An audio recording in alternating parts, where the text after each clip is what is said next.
and I got my whiskey collection. I just collect loads of different things, and I think I collect them for different reasons. I collect, I don't know why I collect bottles. It's a weird one. I think it's because I like collecting the past. I find it really funny that something starts and then it finishes and then you can't get it anymore. It's gone. It's gone for like forever.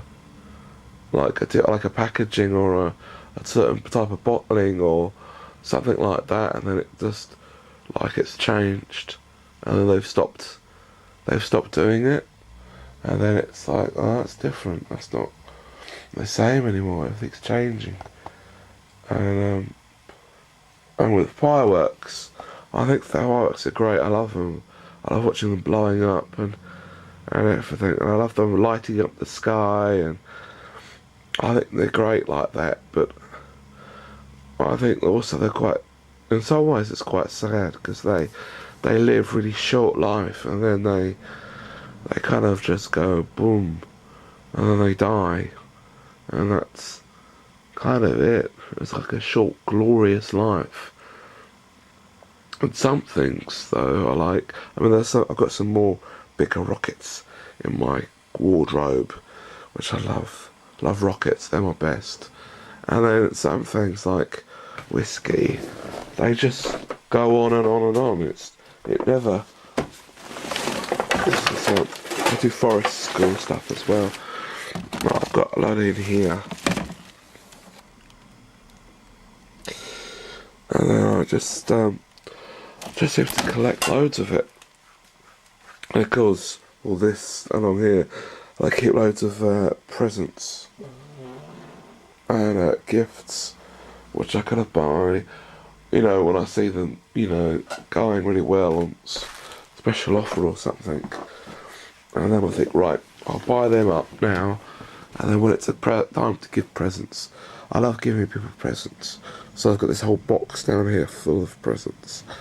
And often I keep loads of presents in my wardrobe, in like different areas. Not those ones you've seen, but they'll be in the boxes, like bottles of booze and bottles of things, and maybe some bottles of whiskey and stuff like that. But I don't know, it's weird. I think things like stones, they live kind of forever, and I do lots of flint knapping, which I really like to do, and I'll show you some of that later. And they kind of go on and on and on. I seem to collect them. And whiskey never goes off, never goes mouldy. It evaporates, it finishes, but only when you drink it. I've only collected that after my father passed away. I think that was 2 years ago when he passed away. And after he did, for some reason, I started collecting whiskey. I haven't drunk them. They're all at full. I'm not an alcoholic, as far as I'm aware. There's a whole lot. There's a good, 15 bottles of whiskey over there, completely unopened, never used, never drunk, which is really weird in some ways. I do open some, and there's some downstairs which I've started. I'm happy to open a bottle, but I don't know. It's just really, I don't know. Maybe I'm just weird. Who knows? But I love carving wood and with sticks.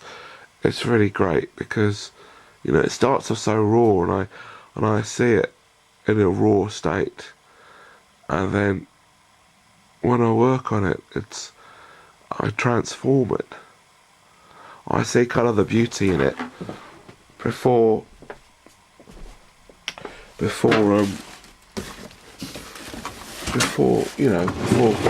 it does. Some of these are great. This is hazel, and they're kind of like snakes stick, or they're not completed, most of them. That's hazel, and this is hazel here. It's really nice, but they're so raw. These are staffs, and they're really long and straight. This is, I think that's horse chestnut, or sweet chestnut. Yeah, I'm pretty sure. And then some of these are elm. They're really rare wood. And some of them are oak. I think this one here is oak. Sorry, I was farting a bit. Oh, broken something. Okay, I'm gonna have a shower and my voice will be clearer, and we'll do some more filming. And yeah, we're gonna meet my friend Kirsty, go to London, and reflect on her thoughts of London and Brighton and England and life in England. And yeah, I hope we enjoy our day together and we have a good time and we reflect lots of things. And yeah, really interesting. So I really think, yeah, the estate's interesting. You've got lots of young people and you've got old people. It's all muddled up, but they don't talk to each other. Yeah, and then we've got London, and we'll just, yeah, okay.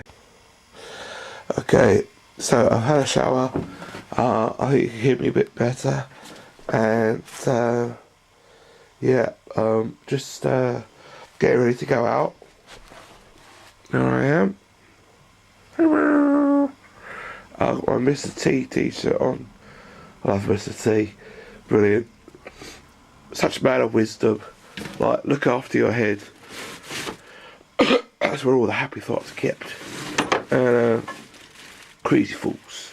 Like that. These are the sticks. You still can't see them very well. Hold on. Yep, is that better? You can see a load of them there. There's oak and hazel and loads of great trees there. And that's my cupboard. And got some fireworks in there somewhere. And what's that? Collection of whiskies and things, which I've always kept in here, and all different Aberlours and different, all single malts. Some of them are quite rare, and some are limited bottles and limited editions and all sorts of things there. And yeah, I really enjoy them.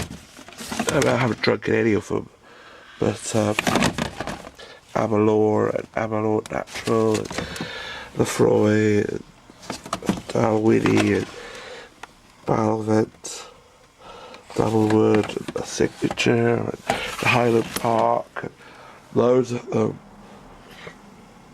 A real collection. I've turned the light on so you can actually see around my room a lot better now. There's my axe over here. This is my favourite axe. I grew out Fort Brooks. I keep loads of forest school stuff over here. So besides the camping equipment and survival equipment and equipment for teaching and a parachute I've got over here and loads of stuff like that. So that's kind of what I'm hoping to do in the future, is to train up and become a forest school teacher, so I can I could teach children all about the woods and nature, because that's one thing I really like about life, as well as lots of things make me happy. I think it's the small things in life that make you happy. This is one of my pebbles. That's done by like a sponge. It's flint, and they're all hollow. I've got loads of hollow stones. It's one of my favourite books, called War Game by Michael Foreman, and this is one of my flint knapping pieces. I like doing flint knapping. I think it's a really old thing. Obviously it's something that cave people would have done, and you know, it's a real art. It's not easy, it takes a lot of practice, but yeah, I could really do it, and yeah, it's really cool. I hope everything's been really clear so far. As you can see out the window there, it's the bushes and the shrubs. because I'm not gonna try and edit it at all. I'm gonna just film as I go, really, and turn it off and on when it's so boring. This is the view out of my my garden, which is great. There's an oak tree and my trailer. What's that? Oh, I think it's something. And incinerator. And there's a walnut tree and a sweet chestnut tree and a fig tree. And I love trees. It's one of those things in my life that makes me happy.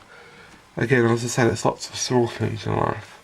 I think, and having Jesus in my life really helps as well.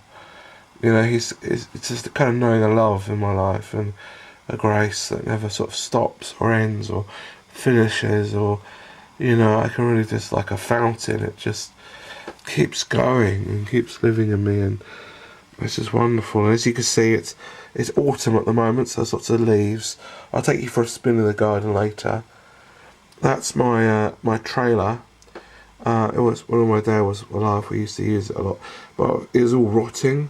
You can see some of the chipboard there, and yeah, what I've done is I've got loads of the boards, taken them all out, and we've got some new boards, and I've got to get some new boards, paint all that up, knock all the rust off, and well, I'll go in more detail later. But the idea is that I'm going to try and make it a community trailer. So hopefully, this is the hope. I'm really good at starting things, but I'm not good at finishing them. So I really hope I finish that one. As you can tell, the back door's been blown off when we were trying to take off the rusty metal. It fell off. But I'm going to put like all the wooden panels on the sides. I've already got some panels for the sides. I just need a really thick plywood for the bottom or something, and we'll bolt that on. I'm just painting the side.